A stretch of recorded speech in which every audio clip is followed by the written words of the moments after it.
ತಮ್ಮ ದುಃಖವನ್ನು ಹೇಳ್ಕೊಂಡಿದ್ದಾರೆ. ಇಂಥ ಒಂದು ಸಂದರ್ಭದಲ್ಲಿ ಒಂದು ಜವಾಬ್ದಾರಿ ಸ್ಥಾನದಲ್ಲಿದ್ದಂಥ ನಾನು ಕೂಡ ಅವ್ರ ದುಃಖದಲ್ಲಿ ಭಾಗಿಯಾಗಿದ್ದೀನಿ.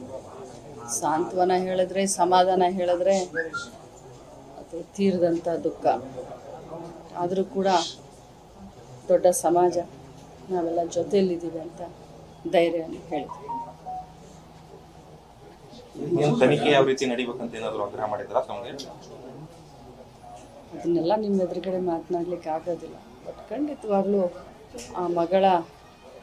ಆ ಮಗಳಿಗೆ ಒಂದು ನ್ಯಾಯ ಕೊಡಿಸುವಂಥ ಕೆಲಸ ಮಾಡ್ತೀನಿ. ಅಲ್ಲ, ಈಗ ನಾವು ಹೇಳ್ತಾ ಇರೋದು ತನಿಖೆಯನ್ನ SIT ಒಪ್ಪಿಸಿ ಸರಿಯಾಗಿ ತನಿಖೆ ನಡೆಯಲ್ಲ, ಒಬ್ಬನ್ನೇ ಅರೆಸ್ಟ್ ಮಾಡಲಾಗಿದೆ ಅನ್ನುವಂಥ ಆರೋಪವನ್ನು ಮಾಡ್ತಾ ಇದ್ರು. ಅದಕ್ಕೆ ಸರ್ಕಾರ ಏನು ಕ್ರಮ ಕೈಗೊಳ್ಳುತ್ತದೆ? ಅದ್ರ ಬಗ್ಗೆ ನಾನು ನೋಡಿಲ್ಲ, ಅದ್ರ ಬಗ್ಗೆ ಅವ್ರು ನನಗೆ ಹೇಳೇನೂ ಇಲ್ಲ.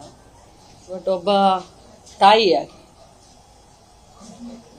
ಯಾವ ರೀತಿ ತನಿಖೆ ಆಗಬೇಕು, ನಿಷ್ಪಕ್ಷಪಾತವಾಗಿ, ಫ್ರೀ ಹ್ಯಾಂಡ್ ಆಗಿ ಆ ರೀತಿ ತನಿಖೆಯನ್ನು ಖಂಡಿತವಾಗ್ಲೂ ಮಾಡ್ತೀವಿ. ತಮ್ಮ ದುಃಖವನ್ನು ಹೇಳ್ಕೊಂಡಿದ್ದಾರೆ. ಇಂಥ ಒಂದು ಸಂದರ್ಭದಲ್ಲಿ ಒಂದು ಜವಾಬ್ದಾರಿ ಸ್ಥಾನದಲ್ಲಿದ್ದಂಥ ನಾನು ಕೂಡ ಅವ್ರ ದುಃಖದಲ್ಲಿ ಭಾಗಿಯಾಗಿದ್ದೀನಿ. ಸಾಂತ್ವನ ಹೇಳಿದ್ರೆ, ಸಮಾಧಾನ ಹೇಳಿದ್ರೆ ಅದು ತೀರಿದಂಥ ದುಃಖ. ಆದರೂ ಕೂಡ ದೊಡ್ಡ ಸಮಾಜ, ನಾವೆಲ್ಲ ಜೊತೆಯಲ್ಲಿದ್ದೀವಿ ಅಂತ ಧೈರ್ಯವನ್ನು ಹೇಳಿದ್ವಿ. ತನಿಖೆ ಯಾವ ರೀತಿ ನಡಿಬೇಕಂತ ಏನಾದರೂ ಆಗ್ರಹ ಮಾಡಿದ್ರಾ ತಮಗೆ? ಅದನ್ನೆಲ್ಲ ನಿಮ್ಮ ಎದುರುಗಡೆ ಮಾತನಾಡ್ಲಿಕ್ಕೆ ಆಗೋದಿಲ್ಲ. ಬಟ್ ಖಂಡಿತವಾಗ್ಲೂ